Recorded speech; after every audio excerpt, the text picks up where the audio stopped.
Hello and welcome to the City Club of Cleveland. I'm Rick Jackson, senior host and producer here at IdeaStream. It's April 29th and you've joined a virtual City Club forum. For more years than we'd like to admit, researchers, experts, and journalists have raised alarm bells about the rising numbers of Northeast Ohio's children presenting with elevated blood levels and with lead poisoning. One study even found the rates of lead poisoning in Ohio rivaled those of Flint, Michigan. The region's industrial past and our aging buildings, the housing stock laden with lead paint, often cited as culprits. But there is a concerted effort underway to prevent lead poisoning and to curb the poisoning to prison path of school struggles, juvenile crime, adult incarceration, and homelessness that many young people poisoned by lead do face. Launched in January of 2019, the Lead Safe Cleveland Coalition is comprised of 450 members, 120 organizations, state and local governments, and families impacted by lead, all working together to address the issue of lead poisoning.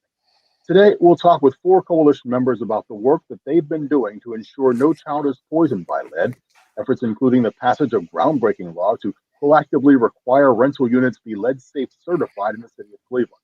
There's also the establishment of a lead safe home fund, a first of its kind public-private fund to help families and landlords comply with the new lead safe certification requirement. With me virtually today, Marcia Egbert is here. She is with the Gun Foundation, Program Director for Thriving Families and Social Justice there. Kim Foreman is here, the Executive Director of Environmental Health Watch. Wayne Griffin, the City of Cleveland Councilman for Ward 6. And Mark McDermott, the Vice President and Market Leader at Enterprise Community Partners Incorporated. As in every City Club forum, you can participate with your questions. Text those to 330-541-5794. That's on your screen, 330-541-5794. You can also tweet them at the City Club, and we'll try and work those in. With that, let's open with a few brief remarks, panelists from each of them. Councilman Griffin, let's start with you. Rick, I would tell you that I'm really honored to be here and really proud of this historical moment where we're now in the process of trying to operationalize what we believe is one of the most historic pieces of legislation that we've seen in the city of Cleveland. So I'm really proud to be here today, especially with my colleagues. There's been a lot of work. A lot of people have been working on this for several years. I'm just fortunate to be part of the team to really make it happen and move it forward. Thank you. Marcia Egbert.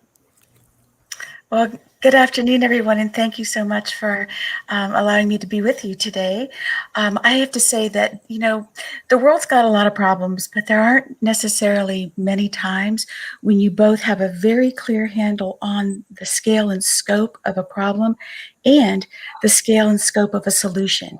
And this is one of those moments where problem can meet solution in our community to be an absolutely national model. And I'm grateful and privileged to work with the team that you've got here today and our other colleagues, and most importantly, to learn from the families directly impacted who are a part of the coalition. So this is a moment that we need to seize, and we're working to make sure we have all of the resources to do that. From Enterprise Community Partners, Mark McDermott. Thanks, Rick. So I work for a nonprofit that works with affordable housing and having housing be a stepping stone to opportunity across the country. And I can tell you that what's being done here in Cleveland with this Lead Safe Cleveland Coalition to the benefit of both families and especially low-income families and Black and brown families and also communities in our city is literally unprecedented across the United States of America. And it's really exciting. We could be really proud of it, and we're excited to talk about it today. Thank you. And from Environmental Health Watch, Kimberly Foreman. Hello, thank you. I'm honored to be here today and been working on this issue around healthy homes and lead for 20 years. And this has been the most collaborative process I've been a part of. And also giving us the opportunity to bring in impacted community members into workforce, into the resource center, to take a part and be a part of the solution. And we really want to focus on what feels different, what looks different, and the experience of individuals participate in the solution and taking part in this. So I look forward to the discussion today, and I'm happy to be here. Thank you all. So the question is, how did we get where we are, and where do we head next? That's a large part of our conversation today. Again, you're invited to join in. The text the number 330-541-5794. And Kim, I'm going to start with you. You've been a proponent of the charge that while the root of the lead poisoning problem was the housing, Cleveland was instead for many, many years focusing on testing kids for lead poisoning. Tell me how we now believe we're in a better place for protecting them from illnesses because of the Lead Safe Cleveland Coalition. So this strategy is comprehensive when we understand that just law alone can't solve the problem. There's no one entity that has to be responsible for this system in the proactive approach we have. So I think that we are moving from a blaming conversation to a collaborative, all hands on deck conversation, and also putting the resources and operations to that approach. So we are walking the walk. The city is involved, the funders are involved, the community is involved, and other nonprofits, because we all touch it in some way and it impacts the whole community. So I think that working together, breaking down silos is very important, and also understanding how all these systems have to function and work so that we can be better partners. Marcia, you served on the governor's lead advisory committee, and the report released earlier this year highlighted 21 recommendations to treat and to prevent lead poisoning. What's happened since? Are Ohio legislators, and I'm talking all size governments here, acting on your suggestions? We actually couldn't be more excited about the response that we're getting in Columbus in particular. So you mentioned the governor's task force and recommendations. The vast majority of those recommendations saw the light of day in the governor's introduced budget for the state of Ohio for the next 2 years. Now, with any budget process, it goes over to the legislature, and there's always good give and take and lots of debate, but thrilled to say that the budget has now gone through the process with the Ohio House of Representatives, and really significant investments around lead, both direct funding and a helpful policy environment at the state level has remained intact. So now we move on to the Ohio Senate, and we'll be advocating along with the Ohio Lead-Free Kids Coalition and so many other organizations that want to keep sending this message to our policymakers in Columbus that this is a problem with a solution. And so far, they've really been receptive. Good news. Thank you. Blaine Griffin, some portions of the new City of Cleveland law that we referenced didn't go into effect until this year. For instance, requiring landlords pay for private inspections, securing lead-safe certificates for occupied units. We opened that line of work during March. Are we on track? Yes, we're actually on track, very much so. We actually gave ourselves an 18-month ramp-up period because many of the landlords and realtors that sat on our committee really said they need some time because we're looking at putting new systems in place, new programs, new products. So we need to hire new people at building and housing. I also want to make sure I commend Director Ayanna Blue Donald, who's been a champion through this entire process. We are now in implementation phase. And I will tell you right now, we have about 68 people in the first 2 zip codes that did respond. That's not high. We have about 1,000 people that we anticipate that should be certified. So now we're sending out notices and making sure that we work closely with our partners to knock on doors to really remind people. We really want a carrot and a stick approach. We don't want to punish landlords, and we really been trying to work with them. That's why we took our time in putting this together, took our time in implementing this, and now taking our time before we start punishing people. But we are going to make it clear we're doing business different in the city of Cleveland. And there's always a quote I listen to by Victor Hugo that says, nothing is more powerful than an idea whose time has come. And right now it's come time to deal with lead in our community. I know that enforcement of the law, Blaine, is based on the rental registry, and that shrunk because of the pandemic almost by 1/3. What's the strategy for enforcing the law along with offering those incentives? Well, actually, right now, we are going to continue to send out reminder notices. Once again, we don't want to, bring out the stick too quick. But eventually, if people do not comply, then the building and housing department will be issuing criminal tickets. And that's something that they will have to go to housing court, because we're serious about this happening. So, even though we're going to be very, very helpful and trying to find every way that we can be helpful, we are going to be working with building and housing to make sure that we enforce this, because we do mean business. Thank you. Mark, one key to the improvement we've seen is the public-private nature of the newest action. City can't work in a vacuum, obviously. Talk about the difference that corporate, foundation, and private involvement makes here. Yeah, it's actually been pretty exciting and pretty phenomenal. This effort started as a partnership between the philanthropic community, city council, and the mayor's administration. I mean, that's where it started in terms of that partnership. And it's now included significant corporate involvement. United Way is at the table. We have both the city, the county, and the state at the table in terms of funding. And we're ready with resources for landlords. We have resources to help pay for those inspections that you mentioned, Rick. We have resources, both in terms of grants and loans, to help pay for improvements that might be needed to the properties in order to make them lead safe. And I'm sorry, let me add one thing to make sure that everybody's real clear on. This is a lead safe approach. It's much different than making a property lead free. Making a property lead free would cost an inordinately amount of money that the community could never afford. Right? Lead safe approach makes it affordable, makes it feasible, makes it viable for landlords. And we've been very successful in terms of raising funds for these kind of resources. Thank you. Marsha, let's not avoid an elephant in the room here. It's just something I was just going to ask. We've already got some questions coming in regarding this. Sherwin-Williams, the name comes up frequently as a paint maker. They received about a $13 million grant from the city, a $70 million loan from the state for their new public square headquarters. Company, though, is part of the Lead Safe Cleveland Coalition, but we haven't seen them commit a lot of money to remediation, despite record sales years. To residents, that's a perception that needs to be addressed. Yeah, I appreciate the question very much, Rick. And so just to be 100% clear, we are absolutely soliciting Sherwin-Williams for a significant investment into the Lead Safe Cleveland Coalition and the Lead Safe Home Fund directly. We think it's an incredible opportunity, certainly for Sherwin-Williams, but also for the broader corporate community as well. As Kim said at the top of the hour, this isn't going to be solved by one entity. We've got to do our part equally, and Sherwin-Williams is absolutely at the top of that list. And so we are in direct communication and engagement with them, and we expect to have good news about that. That's certainly the expectation that we have out of all of the players that we're approaching for funds. So we look forward to more conversation, but we also really do expect that there will be action in that direction.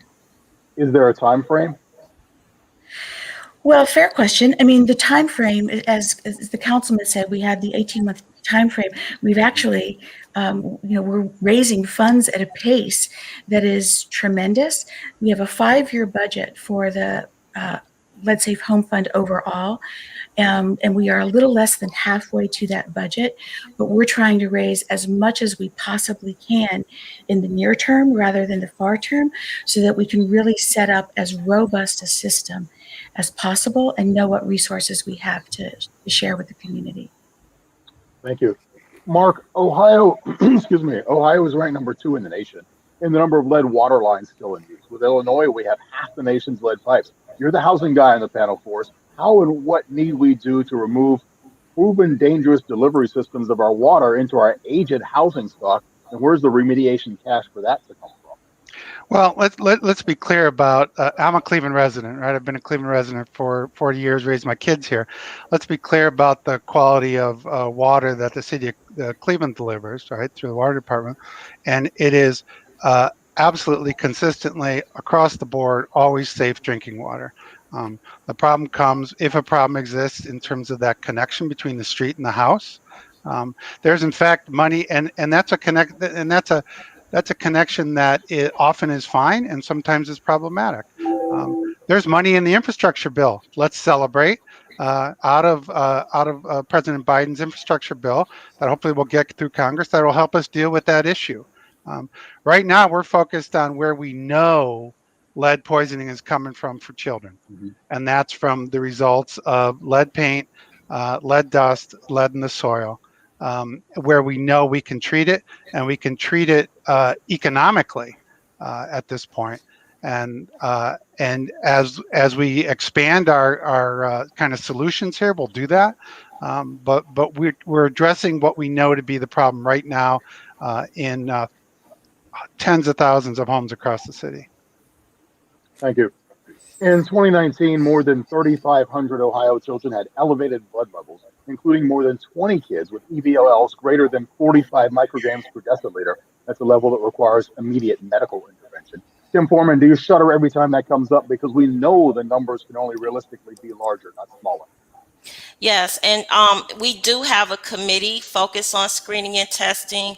So we should expect that as more children get tested, the numbers may spike up, but at the same time, we have this prevention effort.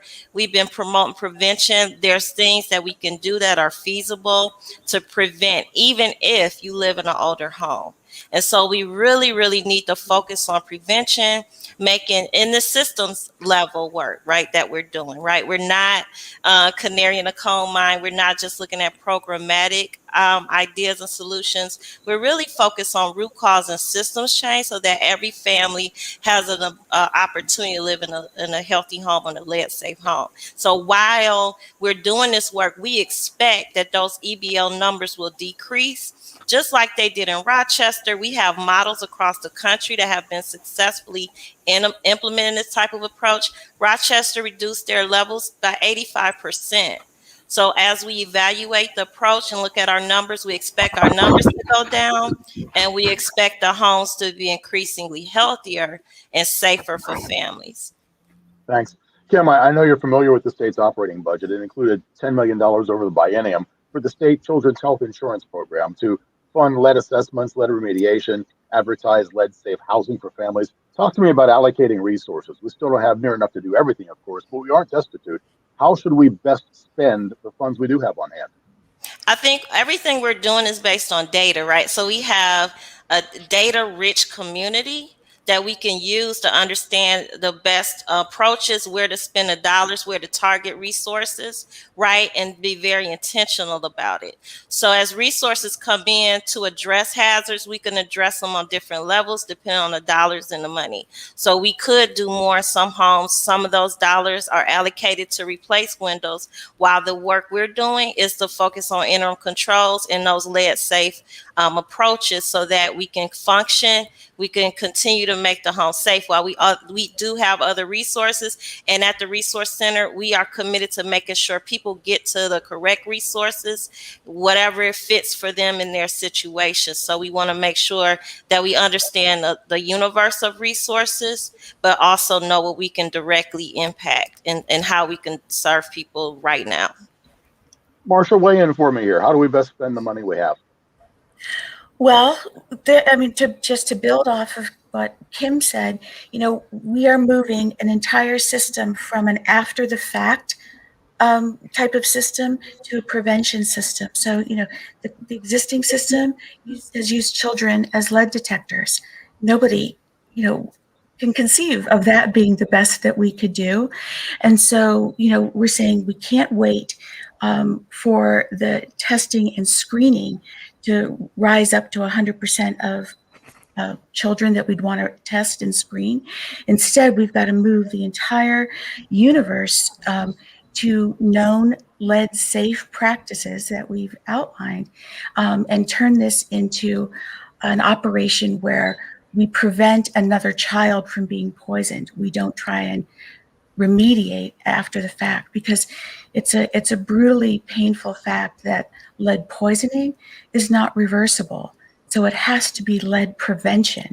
And thankfully, we know the precise kinds of interventions And those interventions are being stood up through the Lead Safe Resource Center and the Lead Safe Home Fund, whether it's cleaning tools, inspection tools, it's loans, it's grants, and there's a whole range of things that this effort is making available that allow us to prevent the problem before it ever reaches a child's brain and life.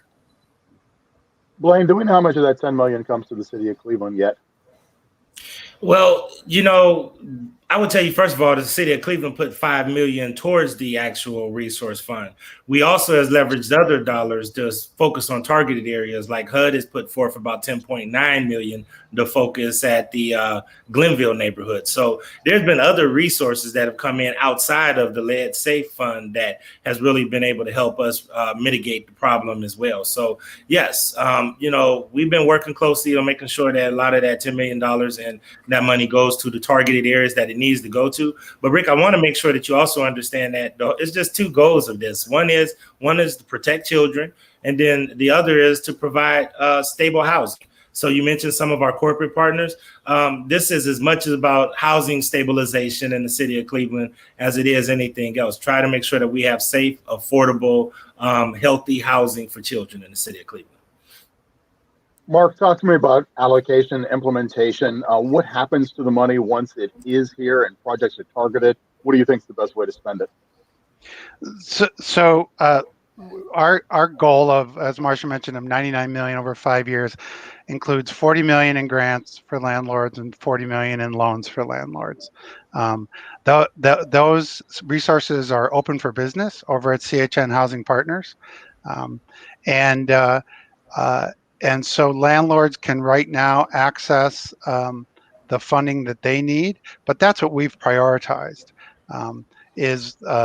Are those resources for landlords, and that's the best use of the funds. We have two great nonprofit partners in Environmental Health Watch with Kim on the phone here, and with CHN Housing Partners that are making this work, on the street day to day. But that's how we're prioritizing the funds.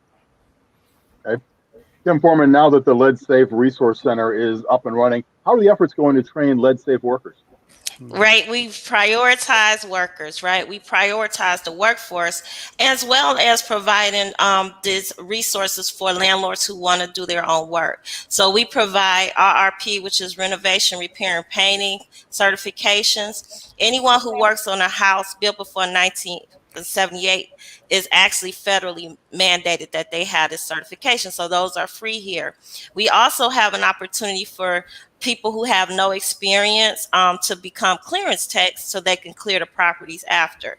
So we've trained over 200 individuals and continue to work through June and then ramp up where we need to based on demand. So we have certified individuals, contractors, as well as landlords and clearance tech professionals. And we have a list that's publicly available off of the Lead Safe Cleveland website. So a lot of the resources have been spent on that workforce. And so that's important to build the capacity on the ground. But our workforce component also includes hands-on, a week of hands-on field training so that the contractors are ready to address landlords or homeowners who call them. So we're also providing supportive services for our workforce so that they can build their businesses, scale their businesses, and become better professionals in the field. That 200 you mentioned, is that a maximum, or can we scale up if there is demand so we don't have a long waiting list of people needing to go 3, 4, 5 years to get their work done? We are actively making adjustments, adding classes, and responding to need, responding to community need. We want to make sure that we have contractors of all different capacities getting a chance to be a part of this, as well as folks in the community that want to participate. So we want to open the doors for that, but we also want to monitor the workforce and make sure they're working, make sure they're getting calls. So we're making adjustments, evaluating regularly, and then we'll adjust based on demand. But we are here to serve and create that workforce that's needed and give opportunities to community.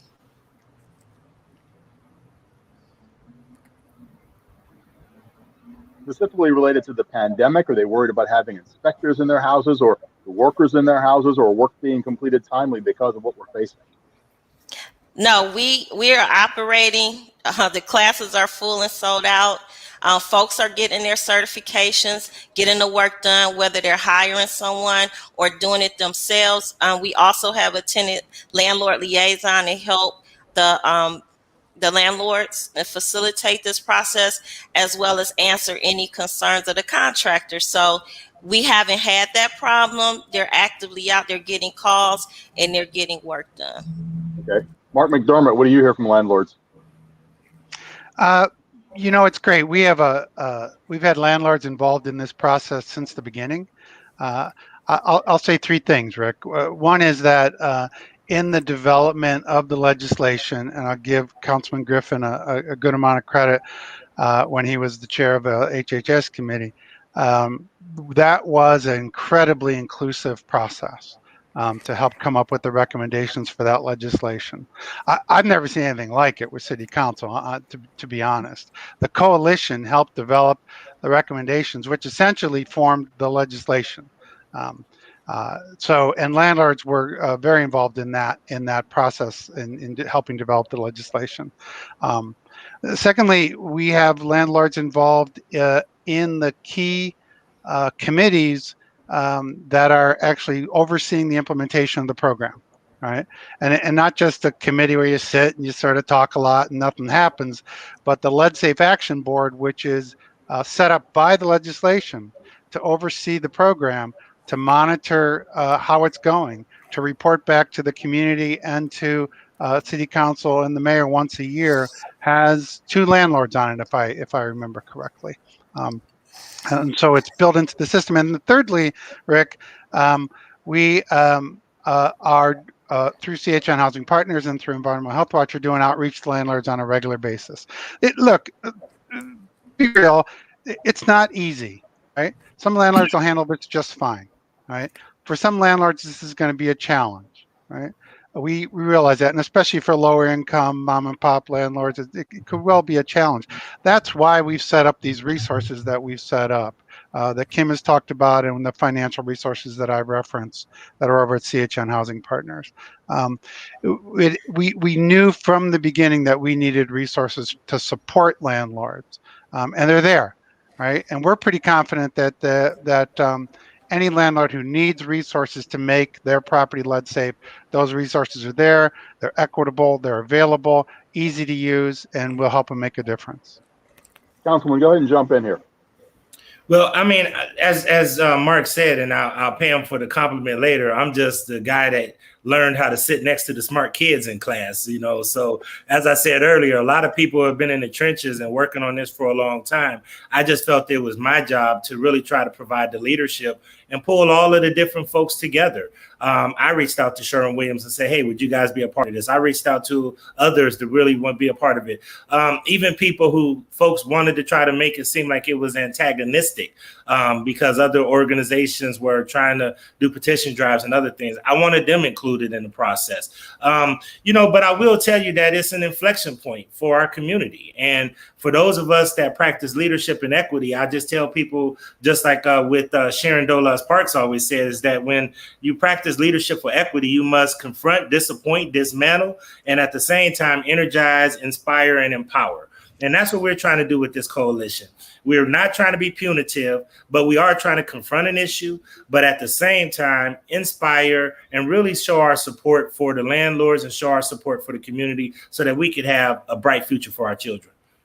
I asked others, but I didn't ask you, Blaine. Has the pandemic slowed progress, or worse, has it taken away money that could have gone to remediation? What's been the 2020 impact on this program? The pandemic has not slowed the progress. And that's why I want to give Director Donald and Mayor Jackson credit, because they've stayed the course.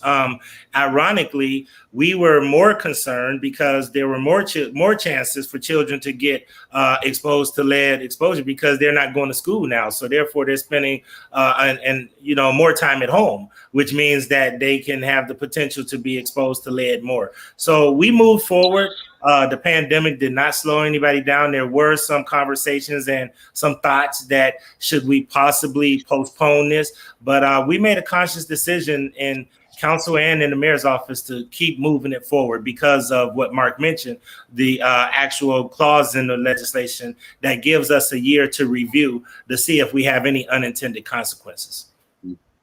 Kim, what do you and Environmental Health Watch believe needs to be done next to reduce lead levels in Cleveland's kids? I think that everyone needs to have an awareness around lead, the impacts of lead. So we include outreach and education. We have an action team out in the community working on community building, working on talking to folks, getting the word out, being a face of the resource center, because it definitely takes more than just the website or the phone numbers. We have to actively engage folks and also make sure people really understand they have a right to live in a home that's healthy and understand what lead is. What is that from the basics? So we are including that. We're including lead 101 classes that'll be launched soon. We had a lead certification 101s that'll be launched soon, and get out into the neighborhoods and the community, because we want to reach people that oftentimes don't come to your meetings, or they might not have ability to get on and log on to a forum or log on to a virtual session. So we are really working on making sure that our team has been out since the winter through COVID, going to each and every community based on a rollout so that everyone understands what's going on. Right? The landlords need to understand, the tenants need to understand, the parents need to understand, and those who really want to participate and become, join a coalition, we are encouraging that as well. So I think it's important that we think about all of these ways to engage people and talk about the issue, talk about the solution, and create this building model and collaborative model and continue that. Thank you. We're going to turn now to the questions coming in from the audience. We do have a lot of them coming through. To direct your questions to any of our speakers, text those to 330-541-5794. It's 330-541-5794. Also, you could tweet them at the City Club would be the handle there, at the City Club. We'll try and work all of those in. Again, we are speaking with Marcia Egbert, Program Director for Thriving Families and Social Justice at the Young Foundation, Tim Foreman, Executive Director of Environmental Health Watch, Blaine Griffin from the City of Cleveland Council, and Mark McDermott, VP and Market Leader at Enterprise Community Partners. Got a lot of questions here, guys, so let's get ready to rock and roll here. One, to start off, what resources are available for renters who are told to vacate properties due to lead hazards? Wanted to know if the coalition can help them find safe, affordable housing. Mark McDermott, I'll start with you.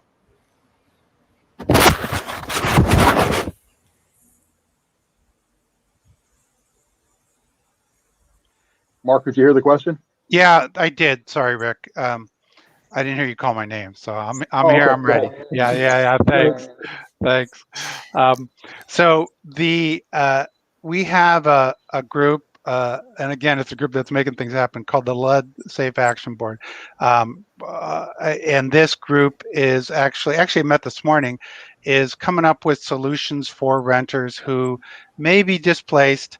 And we're imagining that renters may be displaced temporarily, right? We haven't seen in other cities where there was permanent displacement, where somebody needed a totally different place to live.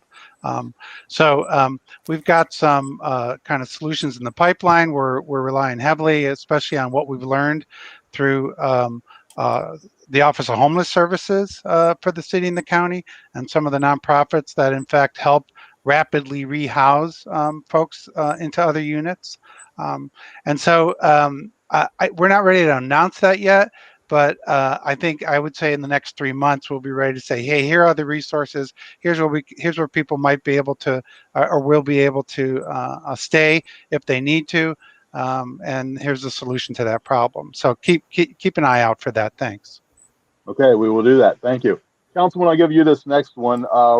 Listener wants to know, can you be more specific about the funding available to help landlords remedy lead hazards, pay for the necessary inspections, etc.? You're looking for specificity. Sure. I mean, that's what we have the Lead Safe Home Fund for. And the specificity is that we work closely with the Cleveland Housing Network, and we work closely with Environmental Health Watch. And there are microloans and products that we have in place to help with certifications and also to help with mitigating the lead hazards. And we also have built up the workforce. In addition to that, let me just state this, when you want to say specific, most of our products were tailored to mom and pop landlords, people that actually live in one unit and then they actually have tenants in the next unit. So these are people that are not making a fortune. These are folks that have been here and have been homeowners for a long time. And ironically, there's not a lot of products out there but for this Lead Safe Home Fund, there wouldn't be many products out there for them to mitigate some of the problems that they have in their homes. So once again, work with Kim and her team. Work with Cleveland Housing Network, and they have a plethora and a variety of products that they can walk you through to help you make your home lead safe. Thank you. Marsha, this question, I'm just going to throw it at you. Take a crack at it here. This program, they wanted to know if there's any way to help families who've already been directly impacted by lead poisoning. I don't know if there's any corporations out there that are doing work or if it's all coming from the public sector. Yeah, boy, do I wish that was a question that didn't have to be asked. But the answer is yes, absolutely. So while we're in the process of moving the system to prevention rather than intervention, in the meantime, we know that there are children that have already been profoundly impacted, and families as well. And so our hospital systems have, absolutely been involved in being able to provide care. There's some specific treatments that can be administered there. As I said before, they don't eliminate the poisoning, but they can mitigate the impact. We've now got resources. You mentioned that $10 million from the state of Ohio's Medicaid program. So families that receive Medicaid benefits are able to access or to apply or be screened for availability of resources and interventions through that program. We've got multiple. We talked about the screening and testing intervention to be able to see, if there's, exactly what's happening with a child. So, there are resources that exist. It's just that we can't work our way out of this problem by focusing exclusively on those children who have already been exposed and poisoned. To make a real difference, we have got to be able to move to the front end and prevent this in the first place. Thank you. We talked about some of the situations involving landlords, getting a lot of questions. I'll try and conflate a couple together here. People wondering, because the work seems to be geared toward landlords, what resources are available for homeowners or to help owner-occupied residents. Another question, majority of the funding means that homeowners are left to handle this alone. People are concerned about this. Mark McDermott, are they right to be concerned? Yeah, Rick, thanks. The resources that, if we haven't been clear, apologize here, but the resources that we have available for these loans and grants that we've talked about are also available to homeowners as needed. And apologize for not being clear on that. The legislation has a requirement around rental property.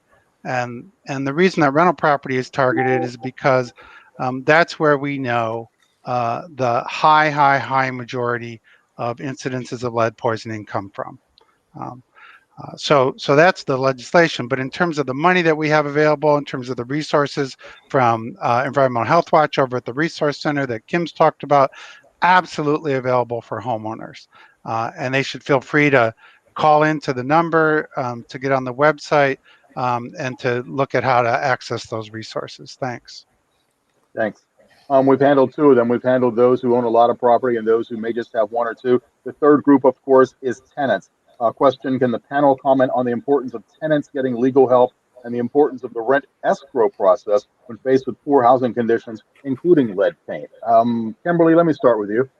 Yeah, so we actually brought in Tracy Washington that used to work for Cleveland Tenants Organization and called out tenant landlord liaison as a title because we understand that we have half of our community rents their properties, and we want to make sure we include an understanding of tenant landlord law. Even in a certification 101 class, we include a portion around that so that everyone is aware the tenants and landlords' rights, responsibility, and roles. I call it a tenant landlord liaison because we don't want this issue to displace folks, or we don't want folks reacting instead of responding. So we want to make sure that tenants can call Tracy, landlords can call Tracy, and she is a skilled mediator, as well as making sure tenants are directed to the proper resources for them. And we have building our relationship with Housing Court as well through Tracy. So I encourage tenants to call the hotline, and Tracy Washington can address them as well. Councilman, follow that for me. I know that your desk and probably every other council desk at City Hall gets these calls from tenants who are concerned. Absolutely. And that's why I'm so proud to be a part of this 133rd Cleveland City Council, because I believe we've done more around housing insecurity than any council in recent history. In addition to this lead safe ordinance that we passed, we also passed a very important piece of legislation called Right to Representation. I want to give credit to Council President Kelly and Councilman Tony Brancatelli, who really led the charge around that, to really try to make sure that tenants, when they go to housing court, working with the United Way, have representation. In New York and other places, it's been shown that tenants that go to court without representation oftentimes get the short end of the stick. So we actually put resources in place and passed a law to really make sure that every tenant in the city of Cleveland is represented when they go to housing court. So working on those landlord tenant issues and housing stability issues has been a priority of this council. And we work closely with the Environmental Health Watch and United Way and others to really try to make sure we beef that up. Wayne, I'm not coming after you, but we got a lot of passionate landlords who are texting me. One question they're posing is, how do we know that rental homes have high incidences of lead poisoning? Where's the data? How many children with lead poisoning live in rental homes? How many live in owner-occupied homes? Throwing a lot at you. All the numbers correlate, Rick, and I'm not afraid of that, because I will tell you that the data has driven this process. If you look at the city of Cleveland, it's a crescent shape. And if you look at that crescent shape, you have infant mortality, high infant mortality. You have high lead exposure. 25% of the children going to Cleveland public schools are transient and are children who have been exposed to lead. You have reports done by Case Western Reserve.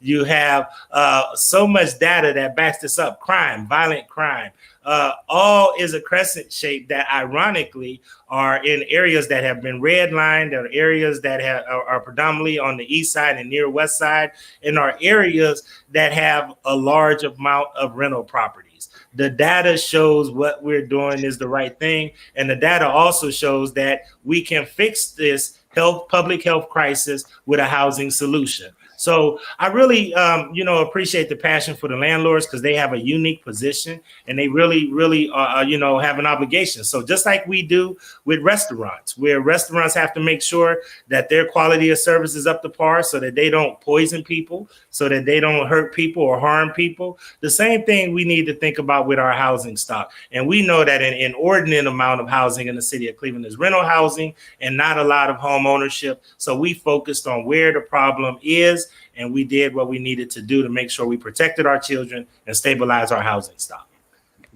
Thank you.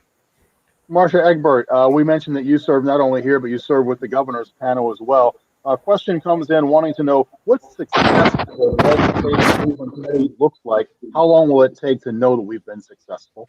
I'm so sorry, Rick. The second part of your question broke up. Okay. How long will it take for us to know that we are successful? What does success look like? Great. And if you don't mind, you know how when someone asks you a question, you always think of the best answer after they've moved on. So I do want to swing back around. Yeah, and this is cheating, but I did want to swing back around to the question you asked from families needing resources that are currently shouldering this problem.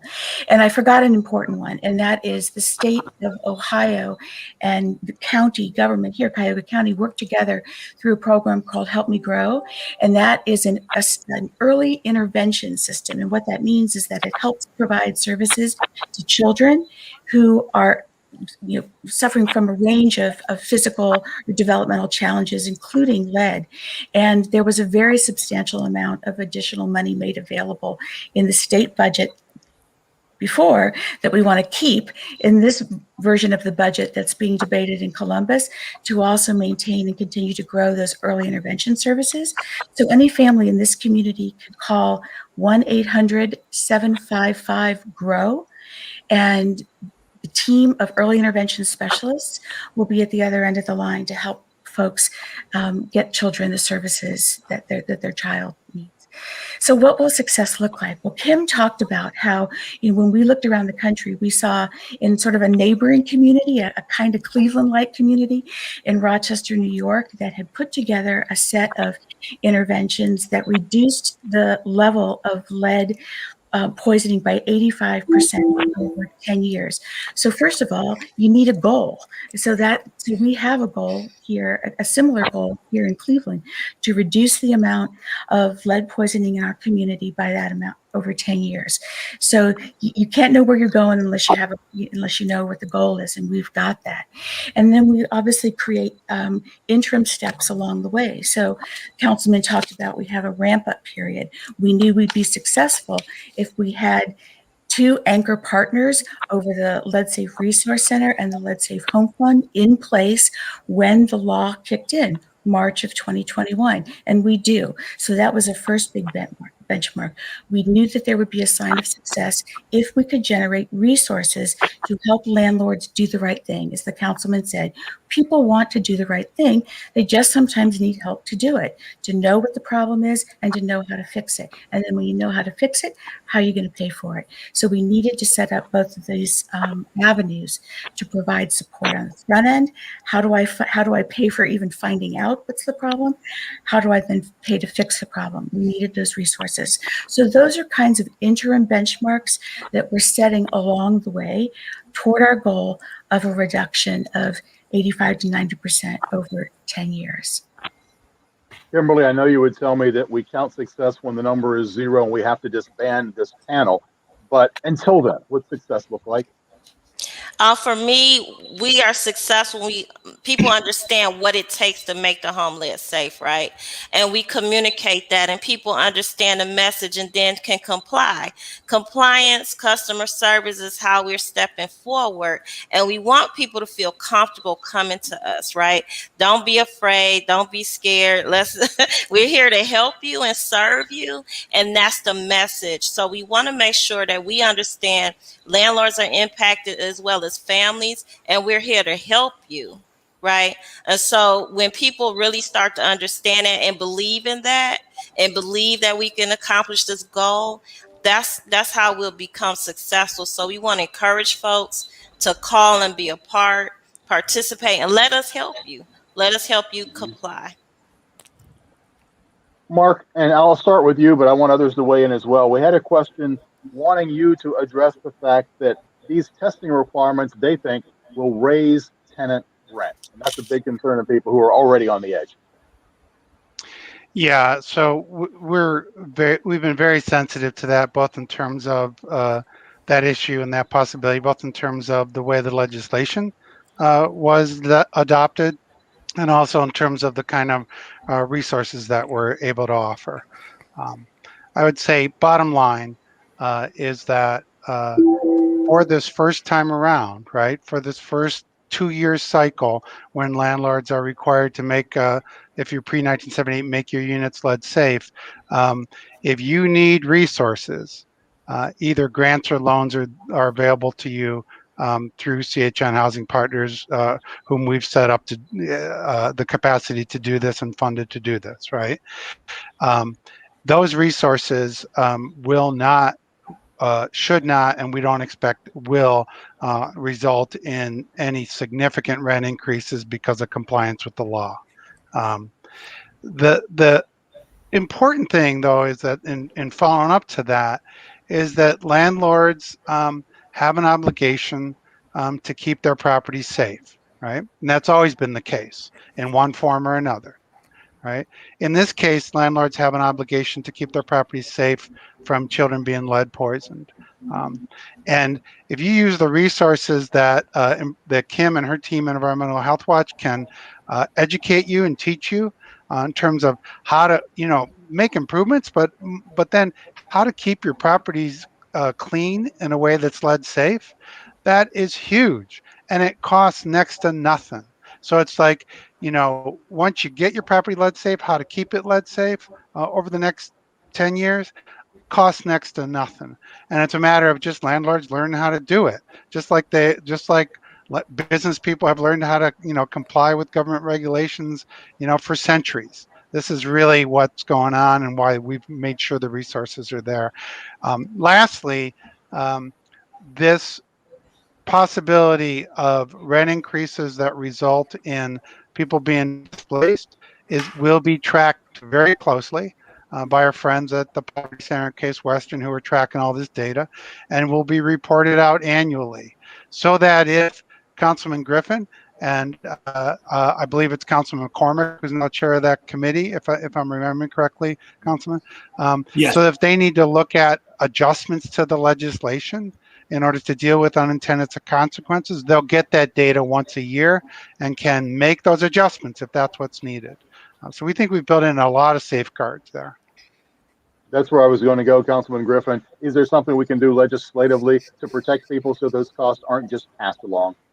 Well, first of all, I think Mark, summed it up perfectly. If I'm a property owner and it's my responsibility to maintain my property. So this thing about, these testing requirements are going to make rent go up. I mean, what if it was your child? What if it was, your personal child?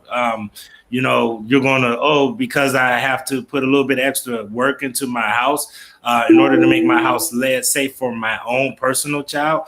And once again, most landlords that I've talked to, even the ones that scrutinize the bill, believe that, they want to do right by their tenants. They just have these questions. So I understand that. But here's the question that everybody needs to ask. What is the cost of inaction? What is the cost of not doing anything? What is going to be the damage to your property if you don't stabilize your property? So I don't see also the data that they can show me to show how they're going to start raising rents, other than it'll be just what they want to do. I don't see, how they would just try to show me the data that they will actually raise rents, because they have to do a test every 2 years. I think that is something that every landlord should have an obligation to do. And like I said, most landlords that I've talked to have already said that this is something that they believe its time has come. This question actually came in while you were answering that. Wants to know why only $500 is available in grant money per unit for nonprofit companies with a max of 8 units, when there could be thousands of dollars needed to remediate. It says loans are not a good option for a lot of landlords. Why isn't there more grant money? I'll defer to Mark and Marcia and let them. Yeah, I see they're anxious to say something. I believe, and Kim, help me out here. If I understand the question correctly, we're talking about $500 that's available for the testing side, not grants and loans that are available for assisting landlords in making improvements to the property that'll make them lead safe. I'm not sure I understand the question exactly, but I think that's the answer. I can try to answer that. So I think we need to put some context around what interim controls are and what it looks like and what it means, meaning painting. Your house, actually it's a code violation to have chipping and peeling paint, right? So I'm a responsible landlord. I've already painted my property. It's painted up. There's no risk there.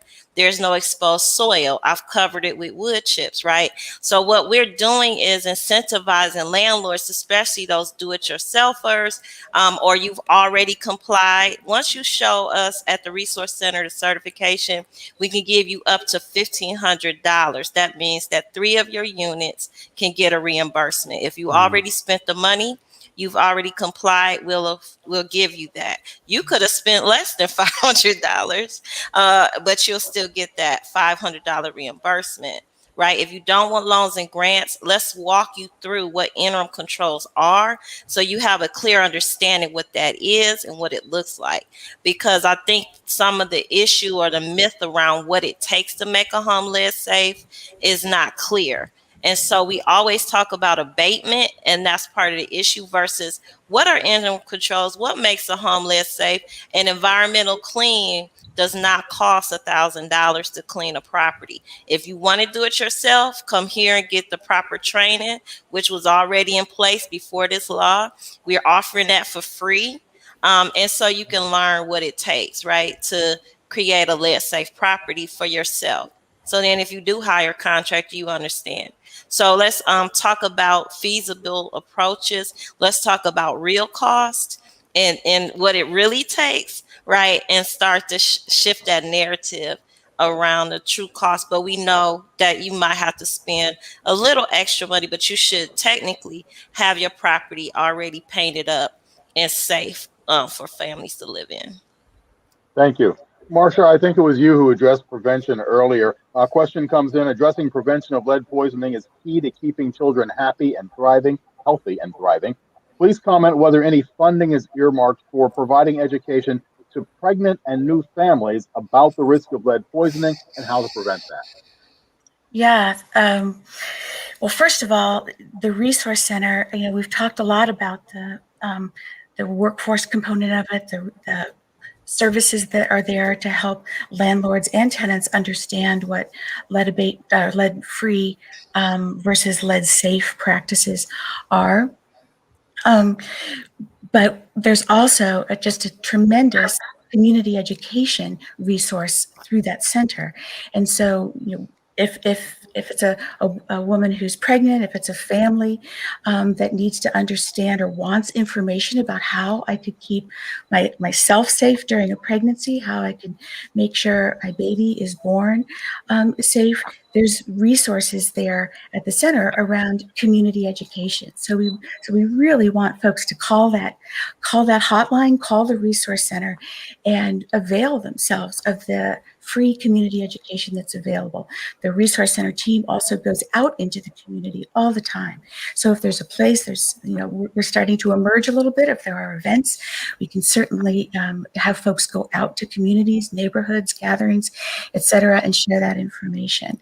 I would also refer folks again to the Help Me Grow hotline, because while that exists to provide early intervention services, it also does a tremendous job of providing community education around how to have safe and healthy pregnancies. And then, as the councilman said, this is tied to other issues. So we also have a very robust public-private partnership around infant mortality reduction called First Year Cleveland. And a huge component of that is working with pregnant moms or women who want to become pregnant on how to do that in a very safe and healthy way. So we can also provide the links to the First Year Cleveland, tremendous amount of community outreach. Thank you. I have a couple more questions that came in. Mark, I know that you touched on this earlier. Maybe the people joined us later. Questions coming in about lead pipes versus paint. People still concerned about lead getting into homes through the water. I know you addressed the fact that the city's pipes are good, but sometimes that connection from street to house. Just folks want you to go back over that. I'll say that what folks are thinking about doing is getting water, the water in their house tested, if that's what if they have a real serious concern about that. I'll punt to Kim in part on this, but I know it.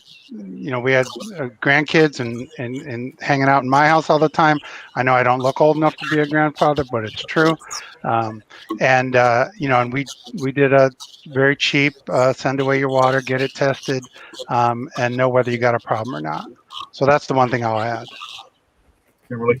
And most our children are getting poisoned by the lead dust in their homes. The paint, the dust, they're crawling around on the floor, hand to mouth activity. That's how our children are getting poisoned. So we need to target our resources there. But I do work with the Alliance for Great Lakes. Crystal Davis works on policy, infrastructure. I've been in conversations across the country about the issue to learn more about it. But we know we have to follow the data to really make the most impact and the best use of the resources. We know it's dust. We know it's the house. That's where we're focused. But we can have conversations, and we also partner with folks who really are in the weeds around piped infrastructure and water quality. Our time is short. We'll have to leave it there. I want to thank you all for joining us for today's forum on the efforts underway to build a lead-safe Cleveland. We've been talking with Marcia Egbert, Program Director for Thriving Families and Social Justice at the George Glenn Foundation, Kim Foreman, who's Executive Director for Environmental Health Watch, Blaine Griffin of the City of Cleveland, Councilman for Ward 6, and Mark McDermott, Vice President, Market Leader at Enterprise Community Partners. All of our speakers are members of the Lead Safe Cleveland Coalition. Today's forum is part of our Health Equity Series sponsored by the Sisters of Charity Health System and the St. Luke's Foundation. All City Club forums are presented for free every week thanks to generous support from Bank of America, Key Bank, the Northeast Ohio Regional Sewer District, and PNC. You can join them in supporting City Club's mission by making a contribution online or becoming a member at cityclub.org. I'm Rick Jackson. Thank you so much for joining us today. Our forum is now adjourned.